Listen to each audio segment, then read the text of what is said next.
1. Who wants happiness and peace? The body does not want happiness and peace. Spirit does not want happiness and peace.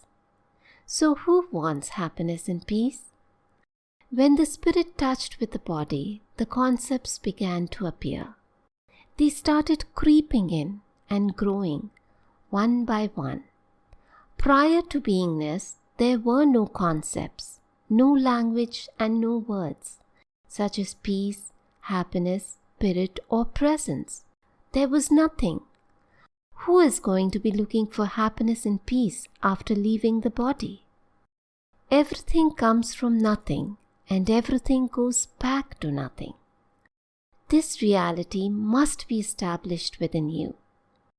Many seekers can talk very knowledgeably about Brahma, Atma, Paramatma, God and the Masters, but they do not have any self-knowledge. This kind of intellectual or theoretical entertainment is completely meaningless. Who wants happiness? Does the body form want happiness? Does the spirit or presence? Who wants happiness? Find out. Who is enjoying happiness? Who is expecting peacefulness? Who is under the pressure of fear? You must find out, because unless you undergo self-inquiry or self-investigation and receive answers to these questions, you will not be able to identify yourself, and sadly, you will continue with your tragic and painful, illusory life. Roaming here and there from Kanyakumari to the Himalayas and approaching endless masters without using any discrimination whatsoever is totally meaningless, and it is such a waste of your time and energy. Reading countless books is also meaningless. Why? Because the source of this world lies within you. You are the source of this world, but you do not know that you are the source. You are unaware of your spiritual existence. You are unaware of your immensity. Whatever knowledge you may have and whatever you may be doing to find happiness is coming from your body base.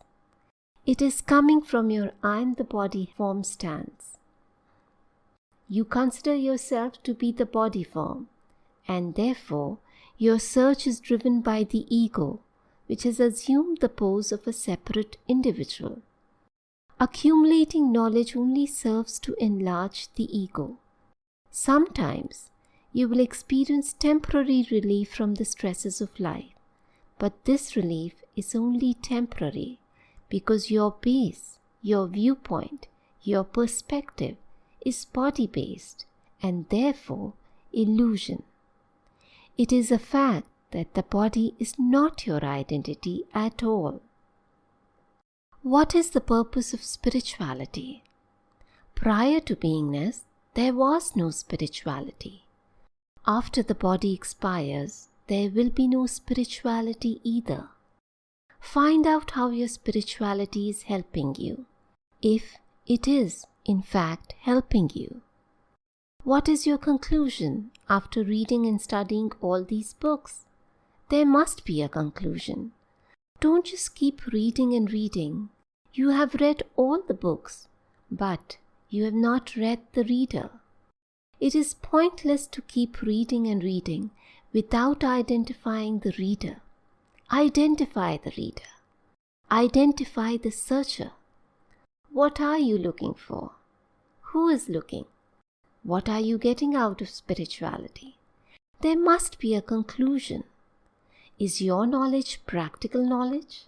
Will it stop you shaking and trembling on your deathbed? How deep does it go?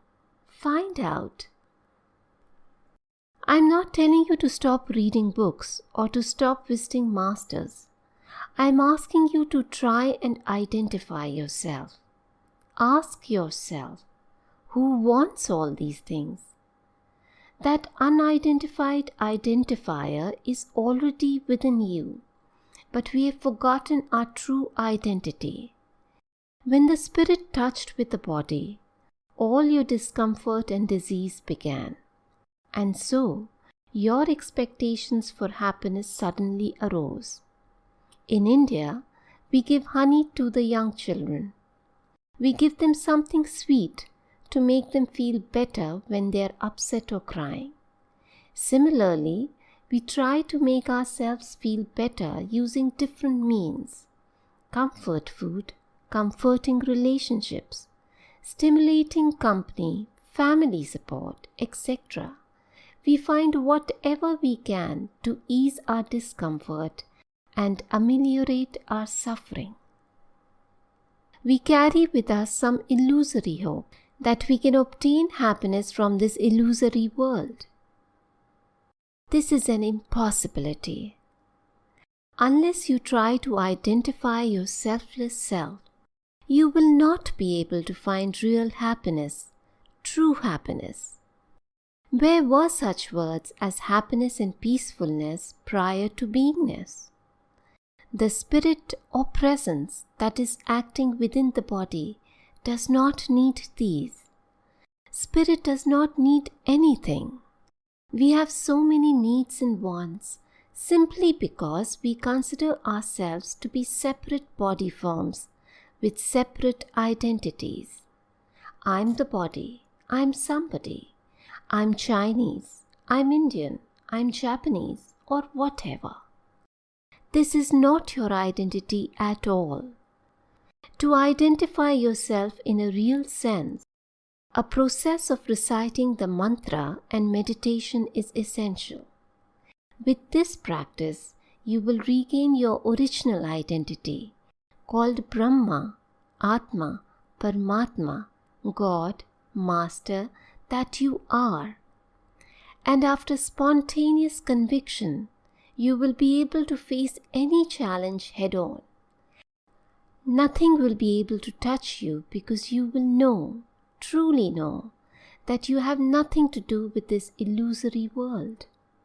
You will be solid, immovable, and established in your own status, your true status of ultimate truth. How were you prior to beingness? And how will you be when you leave the body? You were formless, stateless, thoughtless. That stateless state is your real identity, your pure identity. The outcome of the meditation practice and consistent hammering is a return to your original state. This state has always been there. It has never altered. It cannot change because it is changeless. You have been unaware of your true nature because of the body form, which covered over your presence with layers of illusion. When all the concepts of fearlessness, happiness, unhappiness, depression, tension, etc., disappear spontaneously, you will be in that original stateless state, the way you were prior to beingness. The true purpose of spirituality is the removal of ignorance. Spiritual knowledge dissolves and demolishes all the body-based concepts. At present, you are not able to identify yourself. Instead, you are identifying yourself in the body form, as the body form. This is not your identity at all. The Nam mantra is required to dissolve all the concepts. It will establish your true identity within you. Reciting the mantra will bring about miraculous changes. For example, currently, if someone criticizes you, you may feel upset and hurt. However, after spontaneous conviction arises, whether someone praises you or abuses you, will be of no consequence whatsoever to you. Any castigations that are made in your direction will just wash over you. You will remain untouched and non-reactive at all times because you will know, not even know, but you will be convinced that I am not the body, I was not the body. I am not going to remain the body. Adopting this new stance and altering your whole perspective means that you will have no cause to worry about anything ever again. There will be no more suffering. How will this be possible? Because you will know that you have nothing to do with this whole illusory world. When you are convinced that you are separate from the world, you will be able to live like that. This knowledge is not theoretical knowledge. It is practical knowledge that is to be applied to your daily life. Having said that, even though you have nothing to do with the body form, this does not mean that you are to neglect your body. Not at all. Take good care of your body and attend to its needs. Your parents and relatives, your work, and your ability to earn are all part of your bodily existence, your earthly life. Live a simple and normal life. Work is necessary to earn money, otherwise you will not be able to survive. Don't be a beggar and expect or demand money from anyone. Stand on your own 2 feet. While you are attending to your routine daily life and to your physical health, it is most important that you attend to your spiritual health too. Be passionate. Have that burning desire to find out, who am I? That is the question. That is the main question.